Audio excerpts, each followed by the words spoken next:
반갑습니다, 여러분. 자, 지난 시간까지 우리는 두 집합이 대해서요, 그들의 원소가 특별한 대응 관계를 이룰 때 함수가 성립하고 그 함수가 되는 여러 가지 상황들에 대해서 같이 공부를 했습니다. 자, 그러면 조금만 더 우리가 개념을 확장시켜 보죠. 꼭 두 개의 집합만이 함수 관계를 이룰 수 있을까? 자, 생각해보면 그렇지 않을 거란 얘기입니다. 더 많은 집합들이 대응 관계를 성립할 수가 있을 거거든요. 자, 그래서 요번 시간부터 배우게 될 내용이 바로 세 개의 집합에 대한 얘기가 되겠습니다. 자, 그럼 일단은 집합 세 개를 요렇게, 자, 호떡 세 개로 그려놓고 출발을 좀 해보도록 할게요. 자, 각각의 집합을 쌤이 하나 X, 하나 Y, 하나 Z라고 요렇게 놓고요. 이 X하고 Y 집합이 봤더니 F라고 하는 요런 대응 관계를 갖고 있고요. 즉 함수 관계가 성립되고요. 그 다음에 Y하고 Z를 또 봤더니 얘가 요렇게 또 어떤 함수 관계를 만족하고 있더라라는 겁니다. 자, 이런 상황이 되었을 때 자, X집합, Y집합, Z집합의 원소 각각 X, Y, Z들에 대해서 대응 관계는 분명히 요렇게 X가 Y로 뿅 대응, Y가 Z로 뿅 대응을 할 거란 얘기죠. 자, 그런 결론적으로요, 이 X는 분명히 Z로 대응할 수 있는 관계로 우리가 볼 수 있고요. 요렇게 한 번에 갈 수 있는 함수도 얘기할 수 있는 거 아니냐가 되는 거죠. 자, 이 구조가 우리에게 완벽하게 좀 친근한 이유는요, 앞서 명제에서 우리가 요런 내용이 있었습니다. 세 조건 PQR에 대해서요, P이면 Q가 되고 Q이면 R이 되었을 때 3단 논법으로 P이면 R이다 라는 새로운 명제를 탄생시킬 수 있었다라는 거죠. 자, 이게 완벽하게 뼈대가 같습니다. 이 구조를 그대로 적용시킨 거라고 생각해 보세요. 그러면 이 X에서 이렇게 Z로 가는 함수 또한 분명히 있을 거란 얘기거든요. 그래서 우리가 이 함수를 함수 F와 함수 G의 합성함수라고 얘기를 하고 G 동그라미 F라고 요렇게 쓰기로 약속을 합니다. 자, 근데 분명히 여기 좀 불편한 친구들이 있을 거예요. 얘가 분명히 F 함수가 먼저 시작이 되고 G 함수가 나중에 됐는데 왜 G를 먼저 쓰냐? 이거 F 먼저 쓰는 거 아니냐? 자, 근데 요거는요, 요 함수를 이용해서 원소를 쓰는 표기법을 보면 이해가 되실 수 있는데, 분명 이 X가 대응되는 Y라는 건 F라는 함수를 우리가 이용해서 썼을 때는 F의 X라고 사용이 되죠. 그럼 이 Z는 어떻게 쓰겠습니까? 요 G라는 함수를 이용해서 fx를 새로운 정의역으로 갖게 돼서 g에 fx라고 요렇게 쓸 수 있게 되거든요. 그러므로 z 값을 우리가 함수 두 개를 이용해서 쓰게 되면 g에 fx다라고 요렇게 써줄 수 있게 될 겁니다. 자, 그러다 보니까 이제 이 함수의 표기법이 g를 먼저 쓰고 f를 나중에 쓴 거라고 요 정도로 생각하셔도 괜찮을 거예요. 오케이. 자, 그럼 이제 우리가 이 새로운 함수를 정의를 내렸으니 조금 더 이쁘게 정리해 보도록 하겠습니다. x라는 함수가 요렇게 f라는 함수가 요렇게 x에서 y로 가고 g라는 함수가 y에서 요렇게 z로 대응을 할 때 우리는 이 g 동그라미 f라는 함수를 x에서 z로 가는 함수다라고 요렇게 정의를 할 수 있고요. 그 다음에 얘네들 이 함수의 관계식을 그러면 우리는 어떻게 표기할 수 있을 것이냐? 너희들 x에 대한 새로운 함수값은, 즉 x가 들어왔을 때 함수값 z는 요거죠, 요거. 즉 g의 fx다라고 써줄 수 있을 겁니다. 그래서 앞으로 이 합성함수에 대한 여러가지 함수값을 계산하는 문제들은요, 다 요 표현법을 이용하여 계산한다 라고 여러분들이 정리하셔도 괜찮을 것 같아요. 그 다음에 굳이 조금 더 쉽게 외우는 방법을 말씀드리면, 요 함수를 누구 먼저 계산하지 했을 때는요, 반대 방향 있죠? 요 왼쪽 방향으로 요렇게 거슬러 올라가는 방향으로, 즉 f를 계산하시고 그 다음에 그 계산된 f를 다시 g를 계산하시고 하고 요렇게 거꾸로 가는 방향으로 생각하시면 된다라고 계산하시면 될 것 같아요. 자, 이렇게 해서 우리가 합성함수라는 새로운 표현과 그들의 기호 방법을 배웠고요. 근데 이 합성함수가 무조건 성립이 되느냐? 또 그건 아닙니다. 왜냐면 지금 요 y라는 중간 매체를 우리가 조금 더 유의 있게 살펴볼 건데요. 만약에 이 y라는 값이, 즉 f라는 함수 입장에서는 치역이 되는 값이요, 이 y 집합 안에 들어있지 않다라면 이 합성함수는 절대 성립할 수가 없거든요. 그래서 우리가 이 합성함수가 성립되기 위한 조건이 있는데, 합성함수 성립 조건입니다. 반드시 이 f함수 입장에서의 치역이죠. f의 치역이 요 g함수 입장에서는 여기가 누굽니까? 정의역의 역할이 되는 거죠. 그죠? 반드시 이 g의 정의역 안에는 들어 있어야 된다라는 겁니다. 그러니까 안에 들어 있어야 되니까 포함 관계가, 그렇죠.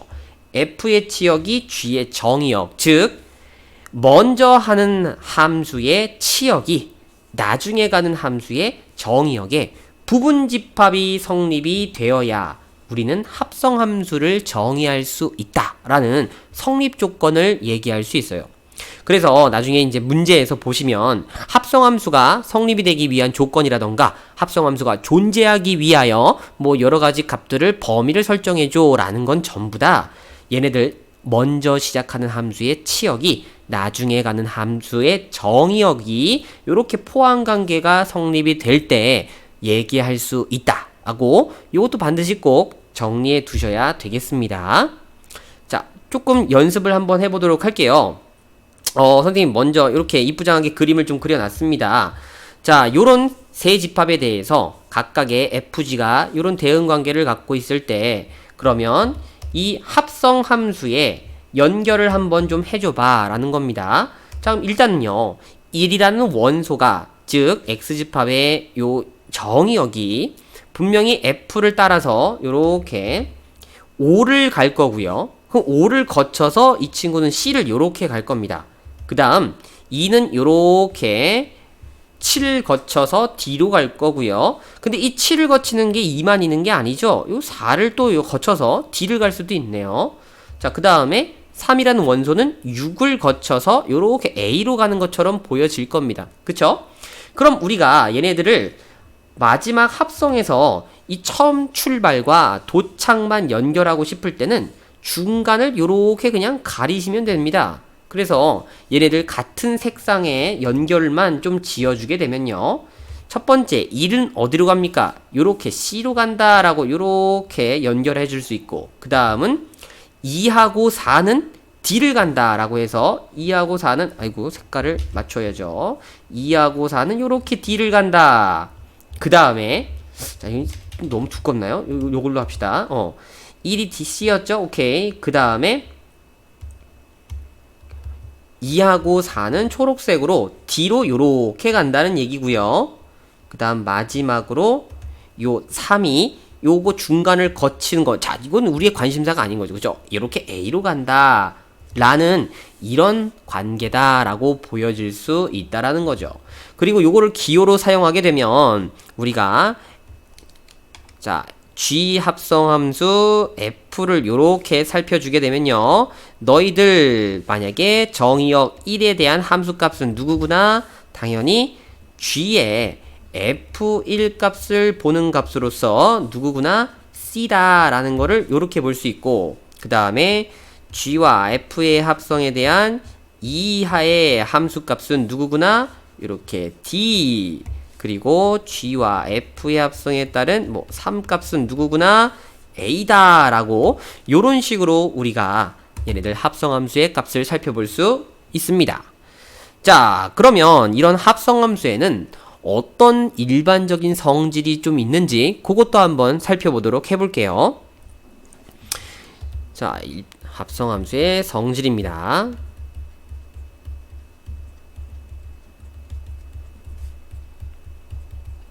자, 첫 번째로 살펴볼 성질은요, 두 합성함수, 즉 f와 g와 f 그리고 f와 g에 대해서 만약에 순서를 바꿔서 합성하면 그들은 어떨까? 서로 같을까 다를까? 이걸 좀 보자고 하는 거거든요. 그래서 요거는 선생님이 f라는 함수와 g라는 함수 요거의 관계식을 그냥 요렇게 한번 가정을 좀 해볼게요.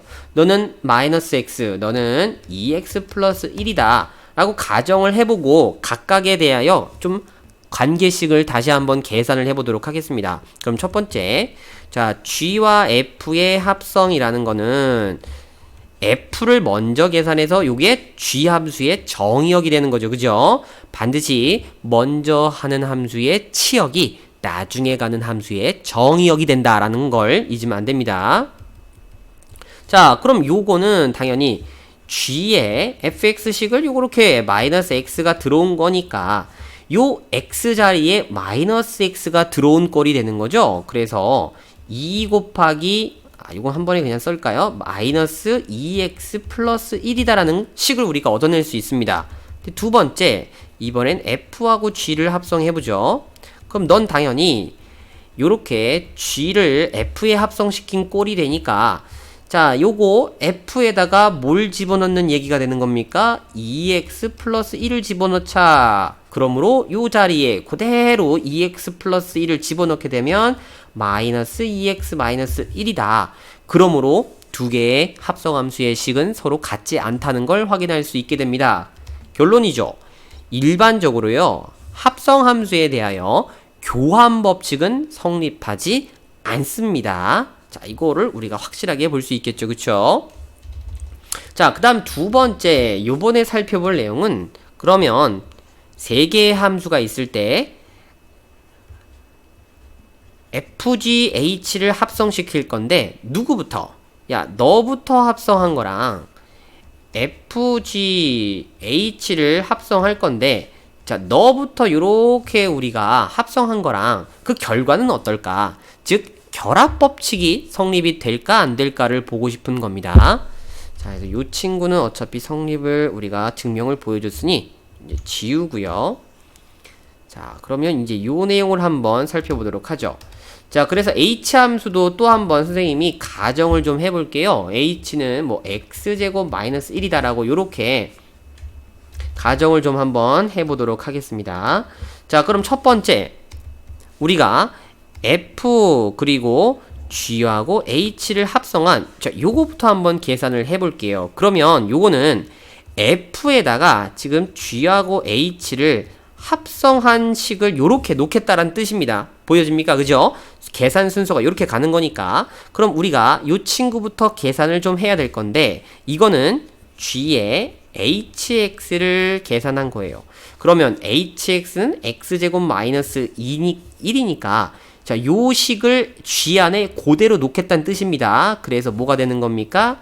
2배의 x제곱 마이너스 1 더하기 1이 되어서 2x제곱 마이너스 1이 될 거예요. 그럼 이제 이거를 이제 다시 한번 어디에다가 f에다가 새로운 정의역으로 이렇게 집어넣겠다는 뜻인 거죠.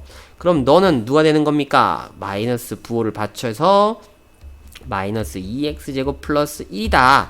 이렇게 정리가 되겠네요. 다음 두 번째, 이번에는 f와 g를 먼저 합성하고 h를 나중에 하자. 이겁니다. 그럼 이 뜻은 뭡니까? f하고 g를 합성시킨 거에다가 hx를 요렇게 정의역으로 넣겠다는 뜻인 거죠.